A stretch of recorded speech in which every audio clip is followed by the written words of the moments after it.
So Epic 7, this game has been around for like 7 years now, and I keep seeing the same questions pop up, man. Can I actually play this game without spending any money? Is it free to play friendly? Is it worth playing in 2025? Well, I've been playing this game for years now on a completely free to play account, so let me give you the real no bullshit review of what you are getting into if you start Epic 7 in 2025. Okay, so here's what happens when you start Epic 7 in 2025 as a new player.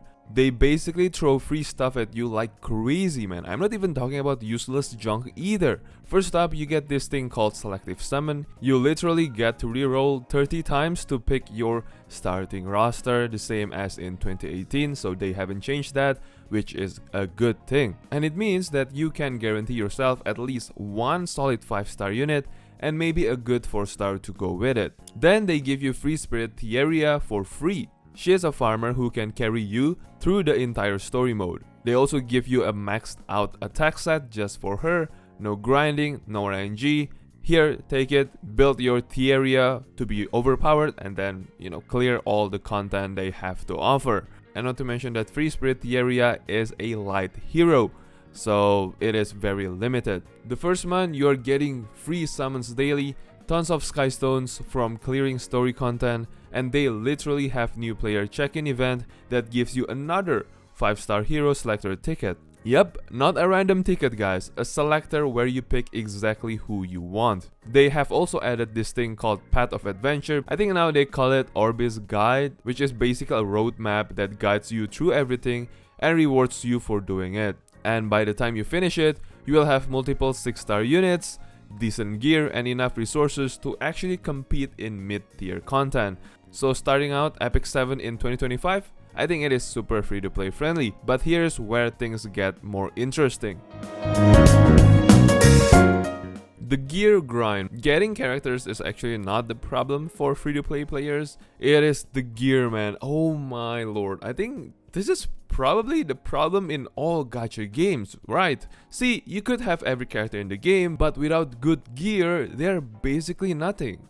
And getting good gear is pure RNG hell, man. You will farm Wyvern Dungeon 1,000 times, man. I'm not exaggerating, literally 1,000 times, and maybe 5% of what you get is actually usable. Even for me, I have this many characters and I think I only get to build fully build them, by the way, fully build them only 10 characters. So here is how it works. You need the right set, the right main stat, the right substats, and then when you upgrade it, you need those substats to roll high. It's like 4 layers of RNG. I've seen people craft hundreds and even thousands of pieces of gear and get nothing useful. And crafting materials, yeah, I mean you get those from grinding, and that's basically more grinding for you. Free-to-play players don't have the energy to farm as much as whales who refresh the energy with skystones. You are limited to your natural energy regeneration, plus whatever the game gives you through the events.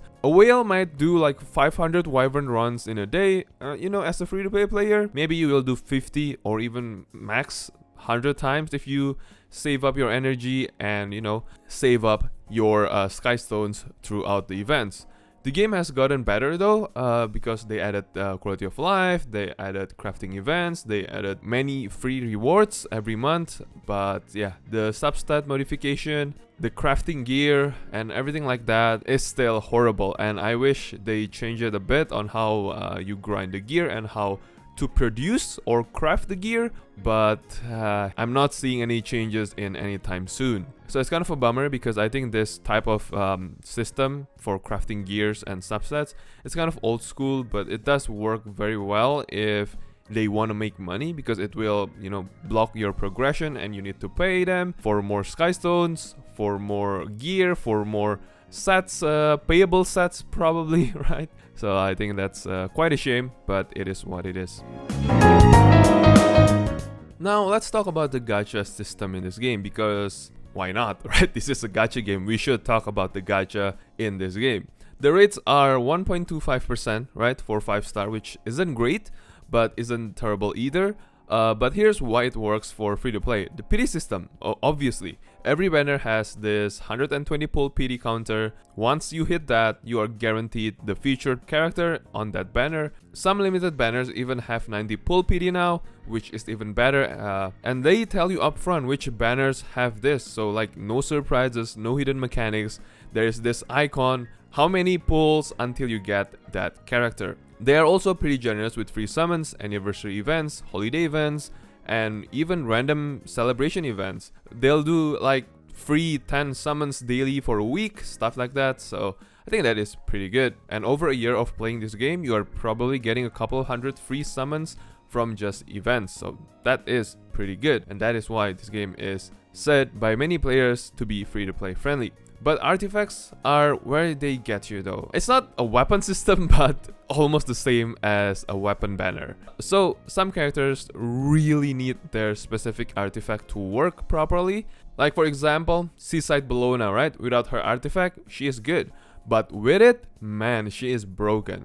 And there's no pity for artifacts either. You could pull 500 times and never get the artifact that you want. Free-to-play players often have to make do with budget alternatives, even though there are some good 3-star artifact, which is this one, the Daydream Joker. Everyone has been running this for PvE content and any boss fights or whatever it is. So yeah, some are good, some are bad. Even some 4-star artifacts are somehow irrelevant than the 3-star Daydream Joker, but then again, the 5-star artifact is where it's at. Moonlight Summons now. So after artifact, there is this thing called Moonlight Summons. So they are basically the real premium characters in the game. You need Galaxy bookmarks, which are super rare in this game, or you need to get lucky on the tiny chance they appear in regular summons. And how do you get Moonlight books or Galaxy bookmarks? By paying. You cannot get this for anything free to play, but you can get it if you summon like, I think 200 times probably, right? And then you get this gold stones, if I'm not mistaken, I forgot the name. And then you can trade the gold stone for one summon of this Moonlight heroes. So yeah, it is quite bad. But as for me, a free to play player with years of playing this game, I get a lot. Look at my inventory, man. Yeah, there's a lot of Moonlight characters, which is pretty good, but I still don't have the one that I want because again, this is a gacha game. I don't expect much, but it is very good though. For PvP, let's be real about it, okay? As a free-to-play player, can you participate? Yeah, you can. Can you reach legend rank or masters? Probably not unless you've been playing it for years. So in regular arena, you can hit master rank pretty comfortably as free-to-play player. I mean, that's good enough to get decent weekly sky stones. Masters is really achievable in this game, and that still gives you a nice income of sky stones, or even the, I don't know what the red thing bookmark called. It is for summoning the Moonlight characters, right? Not the Galaxy bookmarks, okay? But grinding towards champion and legend in this game, that's a whale territory, man. Or even veteran players who have been grinding for years. The thing is, PvP meta changes constantly, man. New Moonlight hero drops, meta shifts. Balance patches, meta shifts. As a free-to-play player, you cannot chase every meta unit. You have to pick a strategy and stick with it because, yeah, again, your character is limited because your money is limited in the game.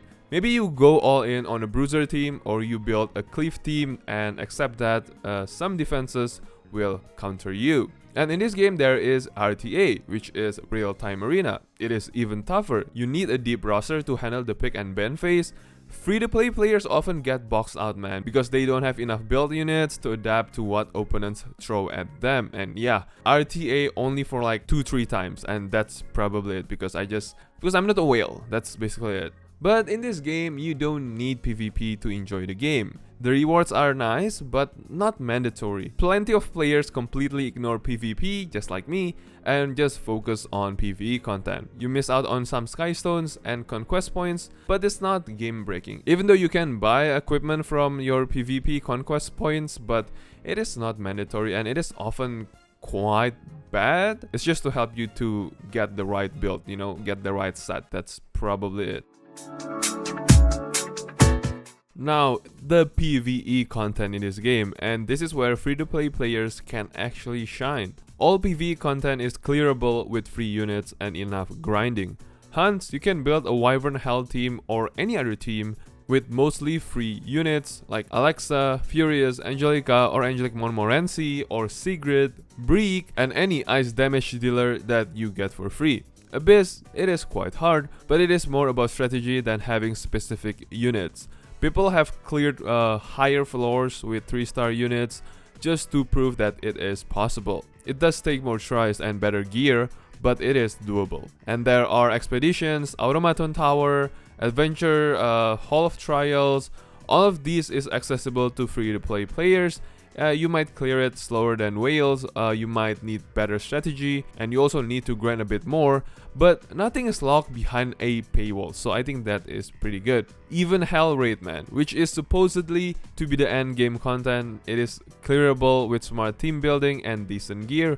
PvE content, man, there are so many things to do in this game and you will not get bored playing this game. Now obviously PvE content means events and of course freebies. And Smilegate is actually pretty generous with events compared to other gacha games. Every major update comes with a side story that gives out bookmarks, skystones, catalysts, and gear.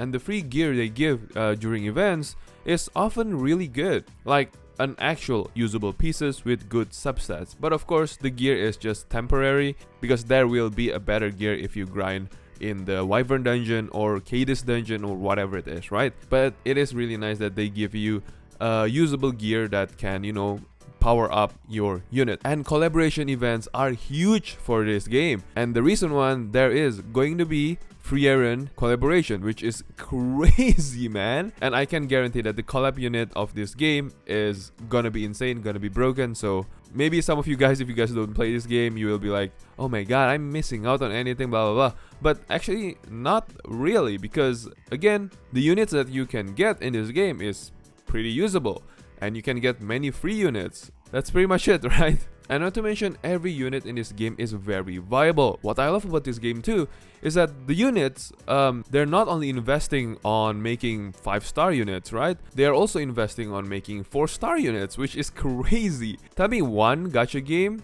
like modern gacha games, that do that, like making 4-star units viable and really amazing and have a very cool design. I think the only game that I can think of is only this game. Wuthering Waves, Genshin Impact, Honkai Star Rail, whatever it is, yeah, they don't have a good 4-star heroes or like upcoming 4-star heroes, but this game always have it, and I'm so grateful for it. And it is really a nice change of pace, and because of that, it is making this game more free-to-play friendly than ever.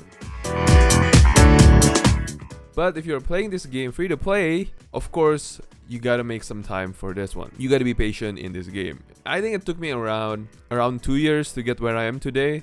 And it's not even close, man. It's not even close to the top tier players. But I can clear most content in this game, so I think it's pretty good. Now, for the dailies, how about the dailies in this game as a free-to-play player? Well, the dailies can take maybe like 30 minutes.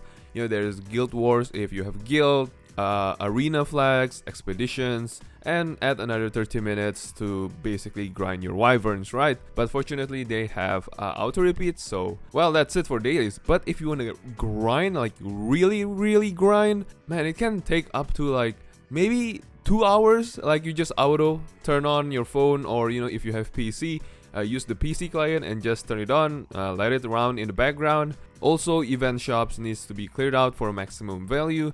That means grinding event currency, and side story achievements need completion for bookmarks. And yeah, it's just that everything takes time in this game. And the gear grind, man, it never ends. And even veteran players are still farming hunts daily. It's not like other games where you hit endgame and you can chill. The grind in this game is forever, but take this with a pinch of salt. I mean, you don't have to grind every day. Just grind if you feel like it and enjoy the game, right? And if you actually decide to, you know, take a break from this game or even don't want to play it daily, yeah, you can. But it's just gonna take slower if you want to reach to the top tier PvP ranks. But then again, if you're playing this free to play, just focus on the PvE and you are not gonna miss out on anything, which is really good. Now the real question is it worth playing this game in 2025? The short answer is yeah, definitely, man. This game is very free-to-play friendly. But if you are looking for a game where you can compete, PvP at the highest level without spending, Epic 7 is not it. The gap between free-to-play and whales in PvP is massive and only gets wider with each new Moonlight release. But if you are looking for a game with tons of content, great production value, animation, voice acting too, by the way, I forgot to talk about the voice acting, but the voice acting in this game is really good, and the ability to clear all PvE content without spending, then yeah, absolutely, this game is phenomenal. The game has never been more free-to-play friendly for new players because, the quality of life update, after the major update, man, it is so goddamn good. And the amount of free stuff they give you to catch up is insane. It is huge compared to, other gacha games. Well, modern gacha games just doesn't give you that, okay? The story and the side stories are actually pretty good if you're into that. The game is gorgeous, the animations are smooth, beautiful, and there's always something to work towards, like min-maxing your character. The community is very active and helpful. Recently, I just asked if there's a bug, and wow, so many people giving feedback, commenting on it, and saying that, yeah, it is a bug. That is pretty cool from the community. Yeah, because Epic 7's community is very passionate, to be honest. I mean, not as in a bad way like Hoyo Shields and Kurobots, they just like the game, that's it. Progress is kinda slow if you are free to play. You will lose a lot in PvP if you are playing this early. I mean, like a new player, you will get trash gear for weeks straight. It is not something new, even me. I get so many trash gears that I just have to disassemble it, sell it, and whatever, right? And sometimes you will see whales with full Moonlight teams while you are just running budget units, the RGB units, the red, green, blue units. That sometimes can make your life harder if you don't have the Moonlight unit. But if you can accept that and focus on your own progress, the game is genuinely fun. So please take your time, play the game, and enjoy the game. And after all of that, is this game free-to-play friendly? Yes, Epic 7 in 2025 is a good game for new players or even veteran players, and it is very free-to-play friendly. It's not pay to win in the sense that you cannot play without paying, but it's definitely pay to compete at the highest levels. For an old game, it offers hundreds of hours of content, regular updates, and production values that is really good till this day. The free-to-play experience have improved massively since launch, and they keep making it better. Events are huge, man. Don't forget, there's gonna be a frieren event collab coming this month, so check that out if you're into that. I'll be honest, I don't watch frieren, but yeah. Let's get into the video, okay? But I guess that's pretty much it about this game. You gotta try this game. I really do recommend this game. The game is very generous, has a very good anime visuals. Worst case scenario, you had some fun and move on, right? That is it. Just remember this, if you're playing any gacha games, it's a marathon, not a sprint, okay? Pace yourself, enjoy the game, and don't let FOMO control your wallet. Because trust me, once you start spending in a gacha game, it's really hard to stop. So spend responsibly and enjoy your game.